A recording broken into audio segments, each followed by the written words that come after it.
Hi, I'm Jay Firestone, and welcome to the set of our show, Lost Girl. We have a rare opportunity today to talk to our cast about the first 2 seasons of the show, give you a bit of a refresher, and we're going to tease you about what's coming up in season 3. Hi, guys. Jay! Thank you, guys, for doing this. Well, we have to introduce some people to our show. I think the best way to do it is do something we do quite regularly. Moon each other. I'm so excited. Before each episode, we do what in the industry is called a read-through. We sit down with the script and we see if the script works. But before we even start that, we all introduce ourselves because there's always somebody new at the table. So since you guys are new at the table today, I'm going to run around. I'm going to have everybody introduce themselves like we always do. I'm Rick Howland. I play Trick. I'm Zoe Palmer. I play Dr. Lauren Lewis. I'm Anna Silk, and I play Bo. Kris-holden Reed, Dyson. Ksenia Solo, Kenzie. Casey Collins, Haley. All right. This show has probably been the most fun I've ever had, and it has been a wild couple of seasons. All your characters have gone through pretty big arcs, changes, a lot of drama. Your lives have also changed a fair bit with the success of the show. So if it's okay, and I'll start with you, but if we can go around the table, I'd love to know how your characters evolved and how it's affected you. You know, Bo has affected me as much as I think I've affected her. You know, I've sort of learned along with Bo. That's been a gift of this character for me. It's been a very organic role because she sort of started out very naive and grew from there, and I kind of felt like I got to take that journey with her.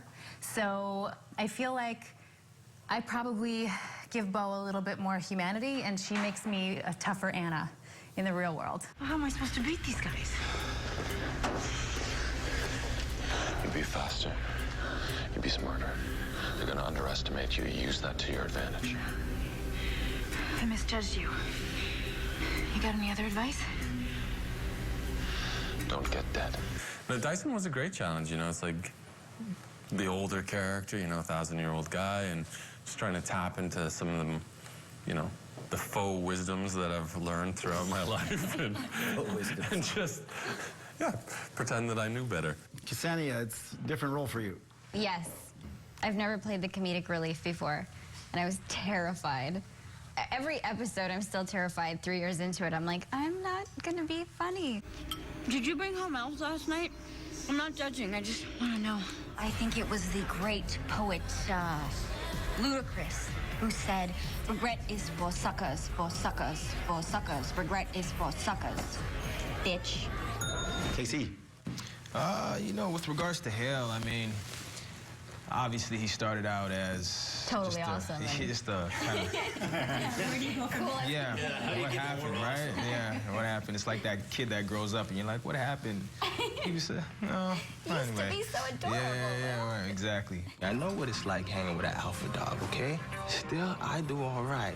Lots of loose, leftover lovelies for the H-mom. You know, he was a lovable type of character. And, of course, then, you know, season 2, things kind of get a little rough on him, and he kind of has to wolf out a little bit, right?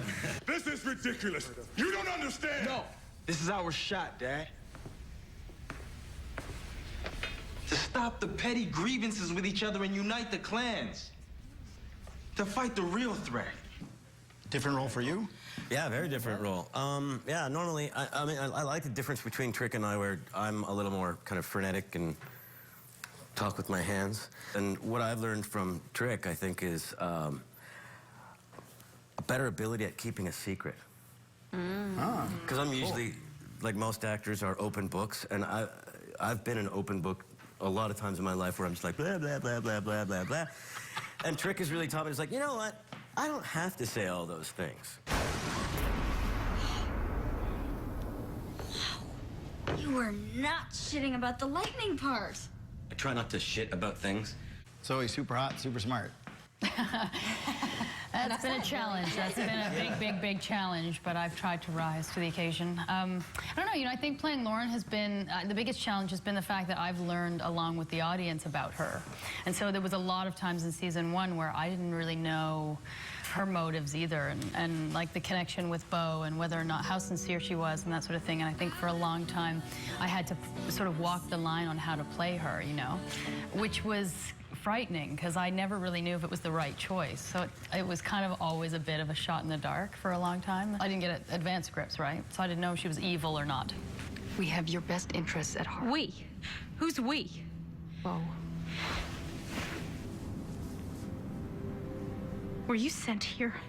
Let me explain. Were you sent here? I'm not as cerebral as she is. She's a really cerebral character, but it certainly has brought out the nerdy side of me, which I think I have in spades, actually. If we can find the original source of infection, theoretically, I can use a sample to create an antitoxin. You guys have all had a lot of fan reactions on the streets, and I am quite stunned at how dedicated they are. You know, I always say that you cannot paint a picture of a Lost Girl fan. You can't say exactly what a Lost Girl fan is because it's such a broad audience. Everyone's so different. You know, people come up and say, like, my grandfather loves your show, or we watch it with the whole family, or, you know, my girlfriend and I watch it. And it's, you know, I love that it's so diverse and dynamic enough to draw that many different kinds of people. And Chris, you had quite a wild time in the first 2 seasons with your own love interest in this show. I mean, sure did. You fell in love with Bo. You then gave that up to Sailor. Right? Second season, you were suffering a lot from that. You found an old girlfriend that they got killed.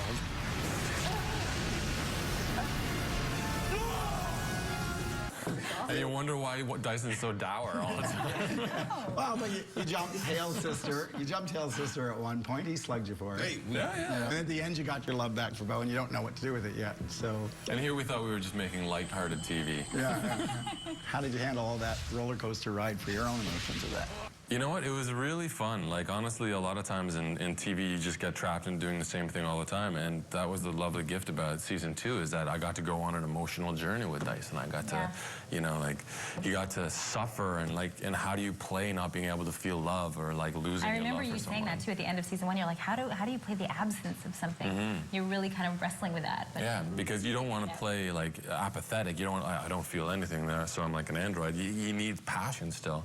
And it was a struggle, and it was pretty dark for a while. Originally, we didn't think that storyline would last so long, but it was like 20 episodes of like, But, you know, in the end, when I look back, I really like the story that Dyson's gone through. You know, season 1 was so great of us, like, exploring each other and finding and, like, falling in love. And then losing that gives you somewhere to go and play with, so I got to play a whole other side. And then season 3, we shall see what we do with it. And Zoe, just because we're going to complete this little triangle here, you know, Lauren went through quite a riot. She was like the slave of the ash. Truth is, the ash held me prisoner. I guess we've both been prisoners for the past 5 years, huh? No. We found out that you had an old girlfriend. Surprise to everybody. Love by the light of the Bunsen burner. You were tricked into working for the Fae because of her. Bo helped save her, and then Bo ended up killing her.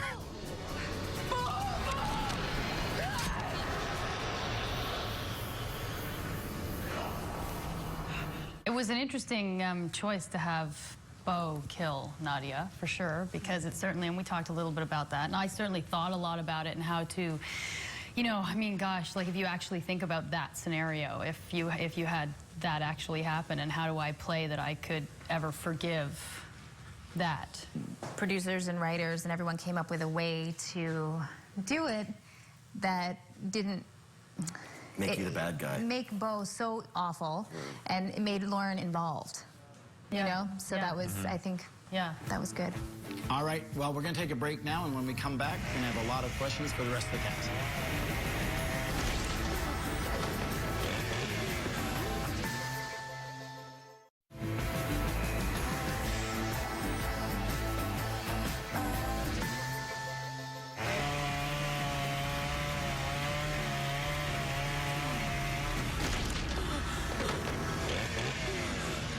What in Gaia's name are you doing? Going for nuance. No. You cannot touch the sacred tree.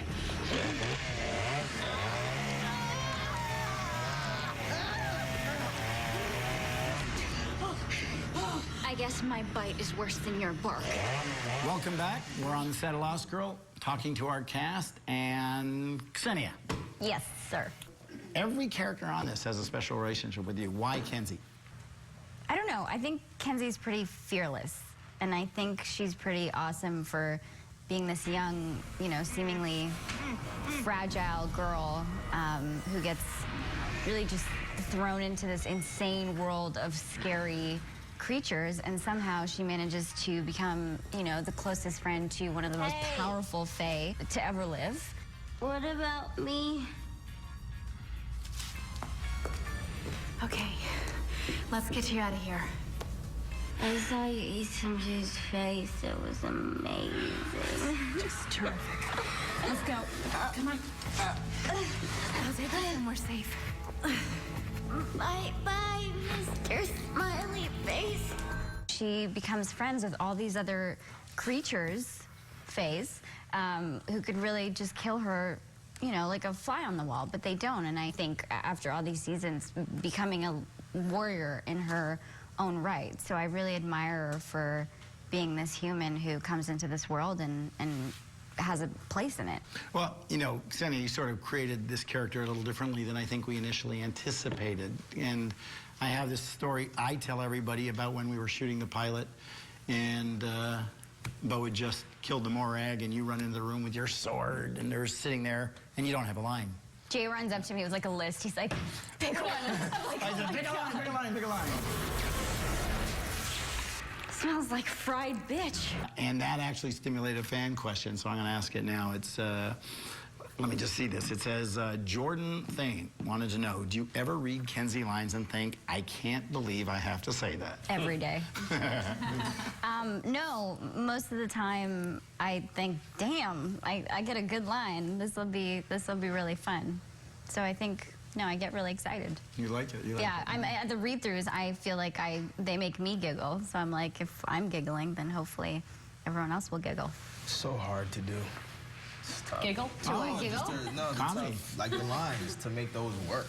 Yeah, comedy. There's pressure, right? You're like, I gotta deliver. I gotta be funny. What if I'm not funny? This good line goes to waste. Yeah. Getting hot just thinking about it. And she pulls it off. And she pulls it off at the table read as well, which is even. Yeah. Oh no, now you're just being nice. Okay, maybe a little bit. Maybe not. Yeah. I'm serious.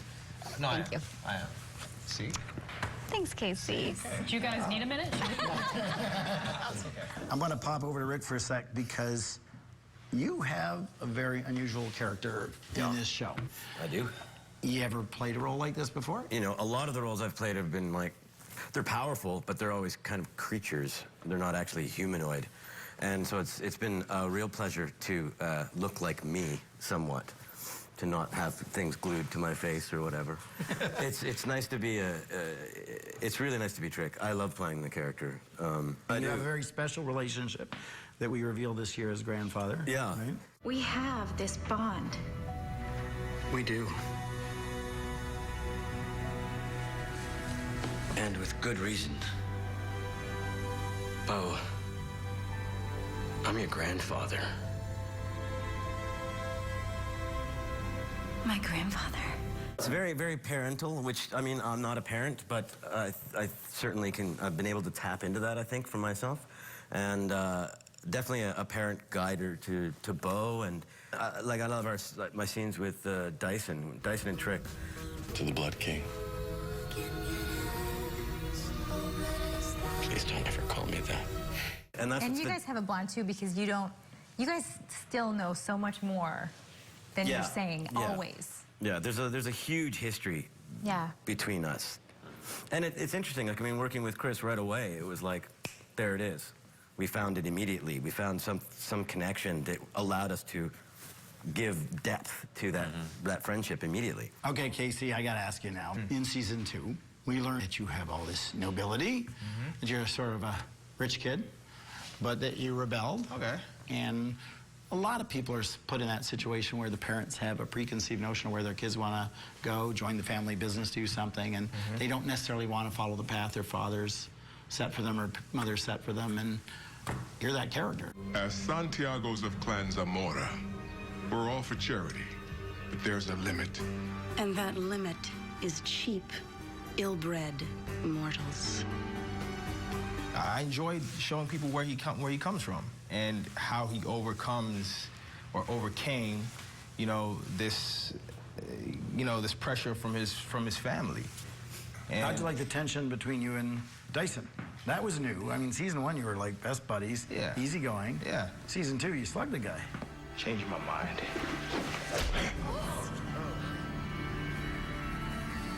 Now it's over. Yeah, I think everyone was with me on that one. You know what I mean? Yeah. Make fun of the rich kid. Take his sister and all that. I was with you too, man. I deserved it. I knew it.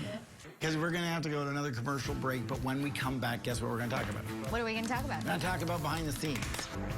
From the preta. Oh, sorry. I swear to God, I'll get this.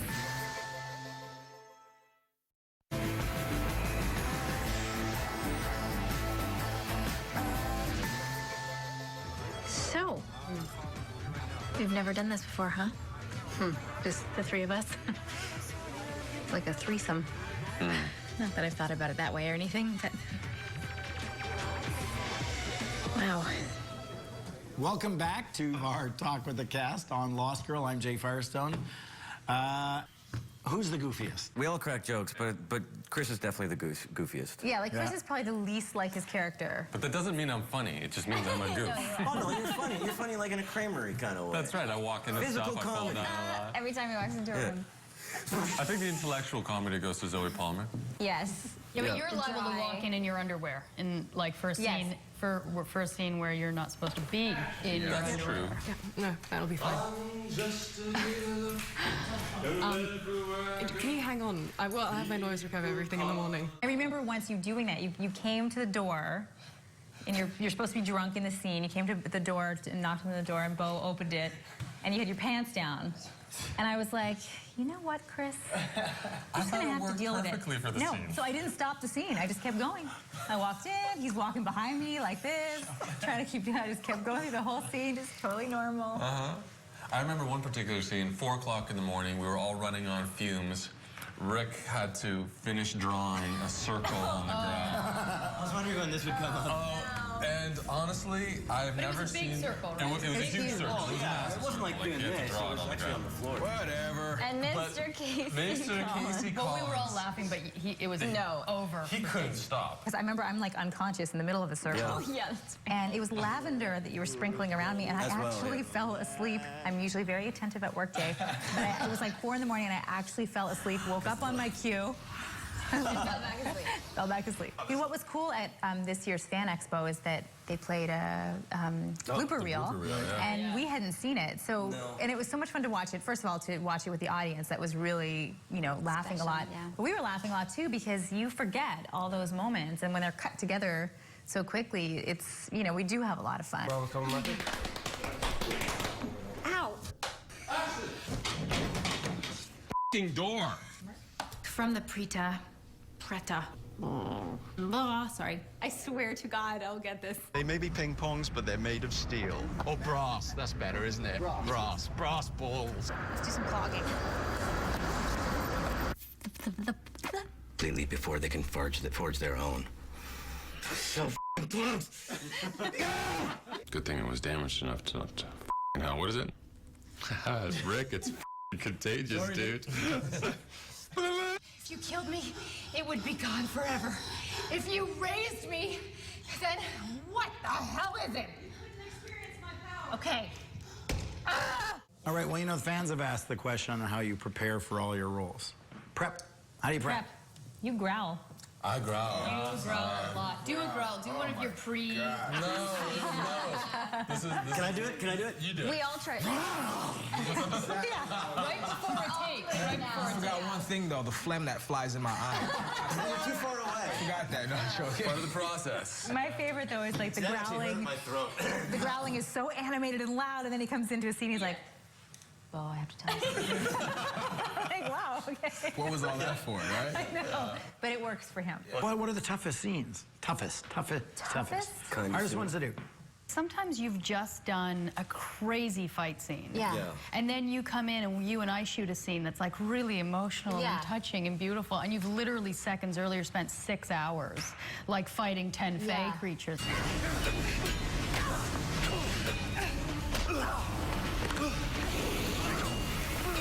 Fight scenes are exhausting. They're fun, but they're really tiring. So those are challenging. And then, I mean, they're all And then there's also the scenes where we're reacting to things that aren't there, or like we've got all this emotional stuff going on, and then, oh my God, there's a spiritual thing that we're looking at, an X on the line, and we have to react to that, and then something else, and there's something else, there's another being inside of me at the same time. What the hell's going on? And then, oh no, someone's controlling me, and I'm reacting at the same time. But I love you, really, don't I? The end of season 2, the finale, there's the scene where the Garuda comes out of trick, or you know, and then flies away or something, and we're all looking. And he fights it. And we all had to look at something, and we all did it so differently. We're like, oh, look, how are you doing it? How are you doing it? Because some of us would be like this, and some of us would Well, then they got something to look at because we're all looking everywhere. Yeah. All right. Fan You got some fan questions. Cindy says, I have thoroughly enjoyed following all the actors on Twitter and learning a bit more about them personally and professionally. I'm wondering how each of them feels about the whole Twitter experience. And specifically to Ksenia, why did it take you so long to join Twitter? Right there. Is it? You didn't make that up? Okay. I'm a very private person. I couldn't come to grips with Twitter for a long time. You guys were all like into it, and I was like, cool, but I don't know if I can share so much of myself. And everyone was. And now. Yeah, that was what she thought. Yeah, exactly. Now she's the Twitter more than queen. us. She's more than us now. Well, because I'm surprised by the fan response and the experience Twitter is. I didn't think it was what it is. And for me, it's important, like things that I'm an advocate for, things that I really support. I find that the fans have been really supportive as well, and really, you know, are there and are just so good to us. I think we're so lucky. Question to Jay Firestone. What is the process from script to filming, and which was the first scene that was ever shot? We were on set, and Anna was supposed to walk down a hall. Oh, that's right. This is episode 8. Right? The pilot was episode 8, so it's the first thing we ever shot. And Anna's supposed to be walking down a hall all beat up and bloodied, and we had built like this white box. We were supposed to just walk down 2 doors. And I saw this long hallway, and it had pipes, it had exposed brick, it looked like a real industrial hallway. And I grabbed John Fawcett, who was the director for that episode, and I pulled him over. I said, look at this hallway. And he went, oh my God, can I shoot here? And I went, well, it wasn't planned that way, but it's a pretty good hallway. And then he looked at the freight elevator and said, come on, use the freight elevator too. And I went, that was a great shot. Just finding that hallway and walking up and down it with the director and saying, holy cow, is this good? Yeah. And I think it really made that shot. Me too. All right, well, listen, we've had a lot of great behind-the-scenes talk. I actually have a tear, having some memories now. We're going to cut to commercial. We'll be back with some juicy stuff.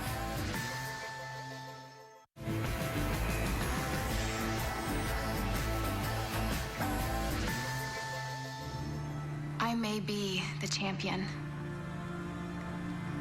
but I can't do this alone. I need you. All of you. All right, thanks for coming back. We're going to get some really juicy stuff, but first, this is like my moment for a sec, because when I put my kids in bed every night, I always ask them, what was the best part of your day and what was the toughest, worst part of your day? It's a great question to ask at night when they're all comfy and cozy, because you get a lot of great answers. I want to ask you guys the same question. Alter it a bit to what's the best part about working on the show and what's the toughest part about working on the show? Well, the best part, well, I mean, working with these people, they're the best. I have the most fun. And as I've said to everyone I've talked to in the last 4 years, this is the best set I've ever worked on. So every day is a great day. Worst thing? Yeah, geez, it's okay. Occasionally a vest is hard to keep done up. Really, I haven't really got much of a complaint in the way. Well, I keep doing it up again. It undoes. Oh. I can't even. What a nightmare. I know. I think about this like quite a bit. I feel like I won the job lottery a little bit with this job. I do. Not just because I love the character. I love who I get to play. It's really different from any character I've ever played before. I think that we do have the best casting crew in the business. I really do. And I think that it's like the fact that we've gone now 3 seasons is pretty incredible. The toughest part is saying goodbye at the end of the season, because even though we know we're probably coming back usually, you never know for sure. There's always a last one. Exactly. You never know when exactly. that is, So though, it's like right? we're saying goodbye, and we're saying goodbye to the crew and to all the people that we love, and even the fans, because the fans have become part of this family. I don't know what the hardest thing about it is. I mean, yeah, the hours are grueling, especially for Anna. You know, when you're doing 70 to 80-hour weeks, keeping the energy up is the hardest thing. Usually when you perform something, it's like little short bursts, but it's day after day after day, and I guess that would be the hardest part. But luckily, I'm number 2, so I get a cushy schedule most of the time. I agree with you guys. I think we're so spoiled with our crew and fellow castmates. We're so lucky. Also, I think an amazing part is the fans from all over the world.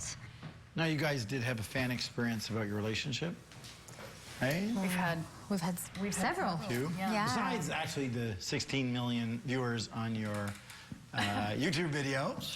I know. I was really quite surprised. I have to say that's probably one of the things I'm most proud of. I mean, there's many things I'm proud of about the show, but I think I love hearing from young girls and young women talking about how they're seeing themselves represented on the show. Even though it's a supernatural show, they're seeing, you know, who they could be or the kind of relationship that they want or could have or they're having.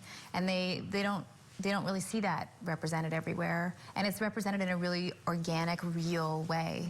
You know, that's always been important to us. Well, the relationships on this show are real, right? Yeah. The world is kind of this fantasy world, but the connections between us all are really genuine. Yeah, and I think our connection is something that you don't often see. Well, we got a fan question that and I'm curious if we've dealt with this a bit, but maybe we can pop into it for a sec. How have your characters affected you personally? Have you changed?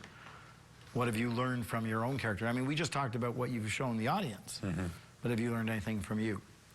And I think, Anna, you did answer that a little little earlier, bit, right? yeah. Like, I've definitely learned to be stronger. I definitely carry, like, you know, on a Saturday, if I'm going grocery shopping after filming all week, I sometimes will do behaviors that are very Beau-like. You know, if someone's sort of chatting behind me in line and I find them kind of annoying, I'll sort of turn and give them this look, you know, like I could pull a knife any second. And then I'm like, what am I doing? Or you get super stuck on them. Yeah, or if I hear a noise in the house, I'll be very stealth about how I'm approaching the room. And I'm like, my God, I'm Beau. I can't get away. But yeah, she's influenced me in the best possible way. We take a lot of pride in making sure every symbol on the show has some rooting in mythology. You've got your own tattoos. Everybody asks, what do they mean? What are they? What's their significance? Well, there's 2 tattoos. One is my own, which is a personal one I got a long time ago. But the interesting one that I like is Ian Brock, our production designer, found, which is the one that's on my shoulder. And the cool story behind that is it comes from hobo symbology. In the old days, or in the 20s or 30s, the hobos would go around, if they found a place where they get a free meal or a free place to sleep, they would scratch a little symbol on a post or something. And this one is the teeth of a dog, and what it is beware, there's a vicious dog here. And somehow... I did not know that. You didn't know that? Isn't that cool? I didn't know that either. That's so cool. It was an interesting looking symbol, and it just works so well with the character. Got a question from Kelly. How do you like working with Chris and Zoe when it comes to them being your pursuers? Well, I don't think a girl can really get much luckier than having these two as my suitors. It's a pretty, you know, comfy triangle, I have to say. We're all a little jealous. I could have had a twin. That would have been luckier. That's true. Can we do that for like season 6? Yeah, I actually have an identical twin doctor. She's a vet. Working with Chris has been amazing. You know, Dyson was probably one of the first people, except for Kenzie, that Beau connected to. Definitely the first Faye that she connected to. We don't have time for this. You need all of the strength you can get, so take some of mine. Want to kill you?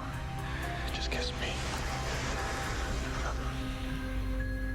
And there was something about him that she just knew right away was she could trust him, even though she didn't fully trust him. There was something that felt grounded, and so she was drawn to that. And then, you know, Hot Lips Houlihan here walked in to the room to examine me, and there was just this instant attraction that I think Beau couldn't quite figure out. Now, as your doctor, I should recommend against excessive intoxication. Well, I'm not a guy, so I can promise you, booze does not affect my ability to perform. We'll come back and we should address, we've got a lot of fan questions. We should get through some of them.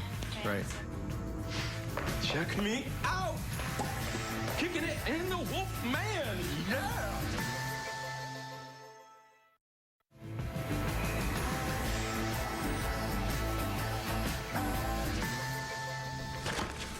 Whatever you need me to do.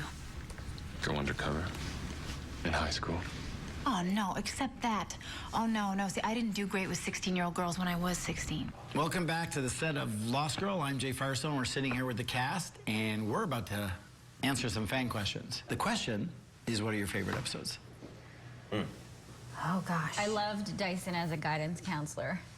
That was awesome. In the School's Out? Yeah. Yeah. School's Out, yeah. That was really funny. Look, kid, you're 17. You don't even know how young you are yet. Just go out, play the field, have fun, make love, be crazy.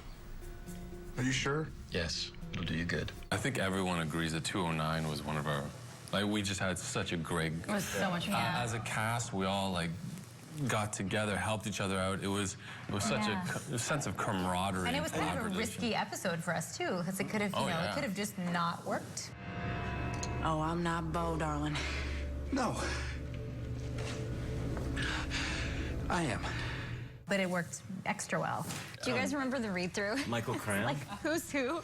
Are you, I'm you as me, and you're me as you. Yeah, we had paddles. We had paddles. I got the wolf junk, babe. Oh. Don't touch it. Don't touch anything. Sorry. Kenzie? Check me out. Kicking it in the wolf man. Yeah. Kenzie, go sit down before you break something. Roger. Wow, did you hear my voice? That was like so sexy. Roger. Roger.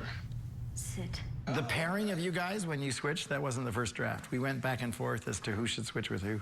I'm not going to tell you what the first chances were. I'm happy with who I ended up with, man. Yeah. Thank God I got to play a little bit of Kenzie because, you know... Get to play the real you. That's Yeah, you know, like everyone says, Dyson's so serious and so dour. I was like, oh, this is like a window of little fun that I could have. It was great. This is from Jan Braun.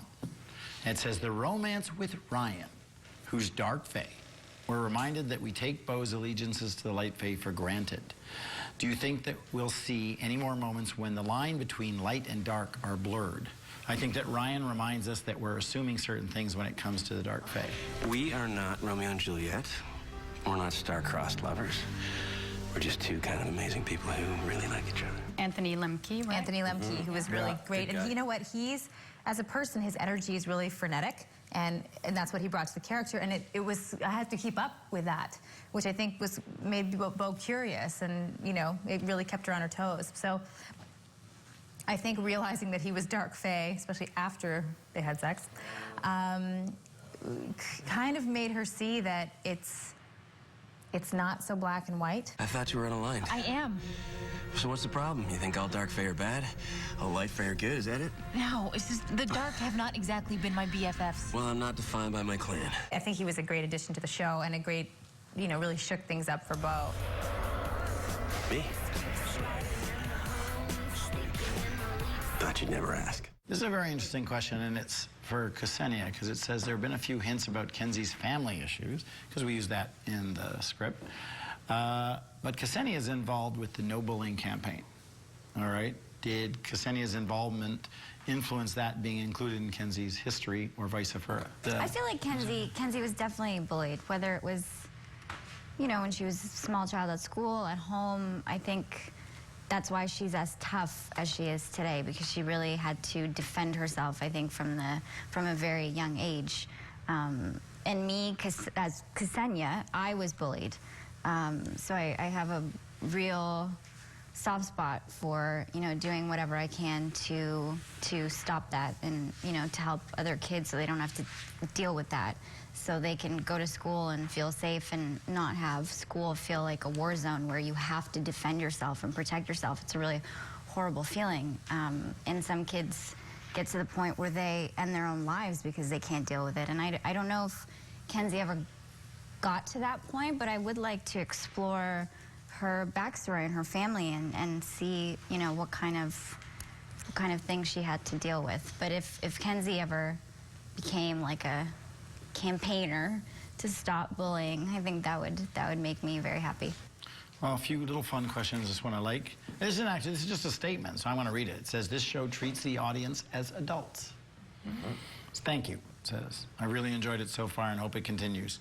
We have a lot of, you know, lessons, I guess, on the show, but we don't treat them in a saccharine way, and we don't insult the audience when we give those messages. You know, they're true to the characters.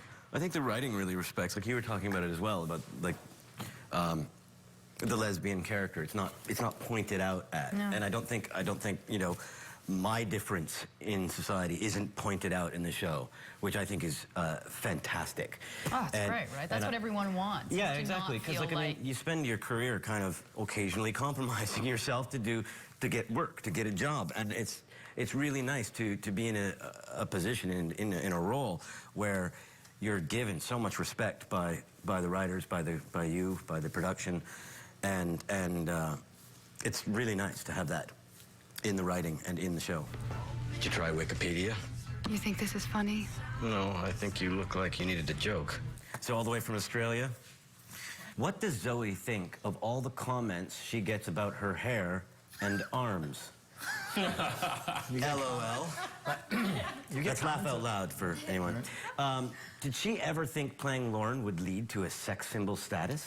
Has it? Has it led to that? Yes, it has. I don't know. It's you know, it's what can I say about that? It's You have amazing arms and amazing hair. Thanks. So I mean, that's Ladies and it. gentlemen, icon. I Zoe feel Palmer. immediately uncomfortable. Is how I feel. Yeah, it's lovely and complimentary, and thanks. That's how I feel. All right, makeup, take care of the blushing, please. Yeah. All right, well, thanks, everyone. That's great. We're going to come back for the last section of this with some real fantastic teases to season 3.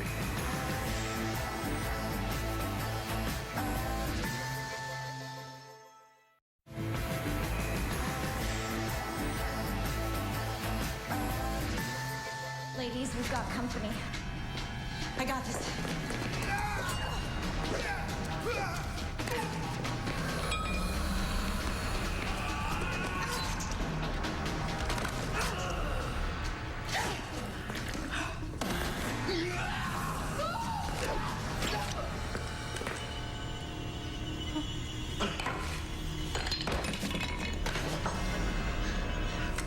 You're sitting with Jay Firestone, the cast of Lost Girl, and we are going to give you a little bit of a hint of what's coming up in season 3. I'm going to hit Chris up first, and I'm going to say, now that you got your love back, what does that mean? Where's it going? God, well, you know, Dyson is in love with Bo, and he's gonna live with that for the rest of his days. So we'll see what he can do with it. He also Nothing. knows He can do nothing. Nothing, exactly. You know, it's a whole different ballgame for Dyson right now. He has his love back, but he also knows that Lauren and Bo are in love with each other. So we'll see how he negotiates that. I love you. All. So much. Ksenia, you got this really yucky rash on you. Yucky. Yeah, what it's about?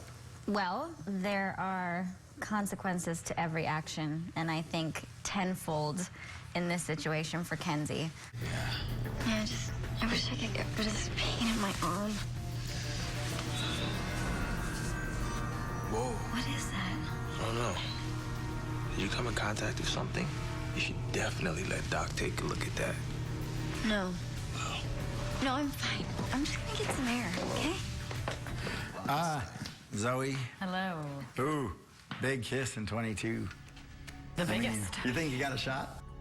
I don't know. I think that Lauren, as much as she wants a shot with Bo, also knows what Bo is. And I think that along with any open doors for these characters come all sorts of other possibilities. And I think so it's always a bit of a catch-22. So maybe she does. But I think that if she does, then it's also a bit of a scary road. Casey? Sounds good. Casey, you hit him pretty hard.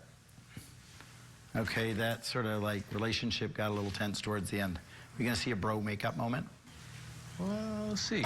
I mean, you gotta hope for the best, and, you know, hopefully the relationship can stand the test of time. I open my eyes. 2 of her, man. Yeah. A Gemini? Yes. Both of them dropped their gorgeous. Both of them wanted it bad. Just the way you are qualified to deliver, my friend. Rick? Yes, sir. Okay, Beau's granddad? Through season 1 and season 2, all of these things coming at her and the Fae, and she's learning all this stuff, and it's all kind of this external stuff coming at her, and Lauren and I kind of guiding her through it with all the information of what she needs to tackle them. And then I think in season 3, you're going to see a little more of an internal struggle with her, and she's going to need her granddad even more, I think. All right, Anna. Yes. As you left the dial, you looked in that mirror, and I don't think we've ever seen your eyes go that blue. No. And you liked it. I did. Are you seeing a dark side?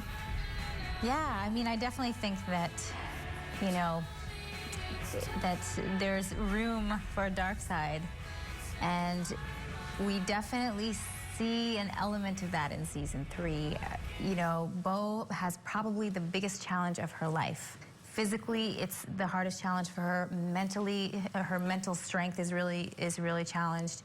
And emotionally, because it actually challenges all of her relationships, her lovers, her friends, her family.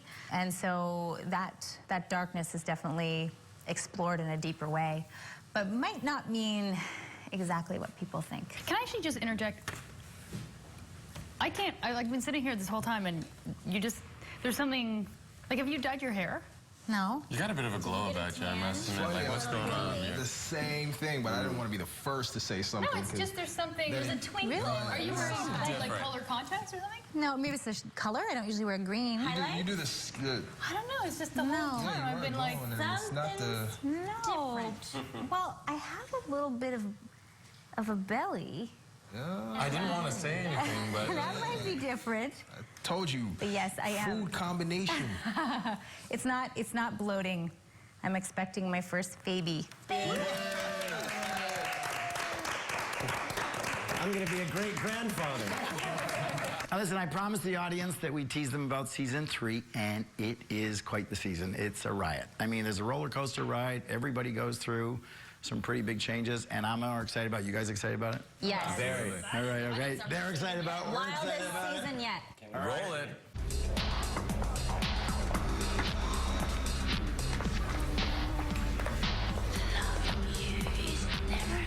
Hey guys, where have you been?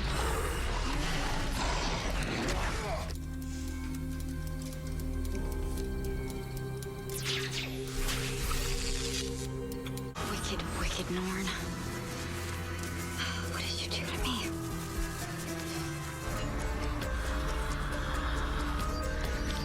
Get out of my way.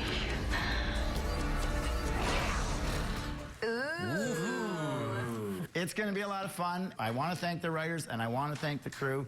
This is the most fun I've ever had, and I hope you're having fun, too. Ditto. We're having a great time. Blessed. Keep writing us on Twitter, Facebook, all over the internet. Keep it up, guys. Thanks for coming out. Thanks for watching. Enjoy the show. All right, now we can cheers. Now cheers. Okay.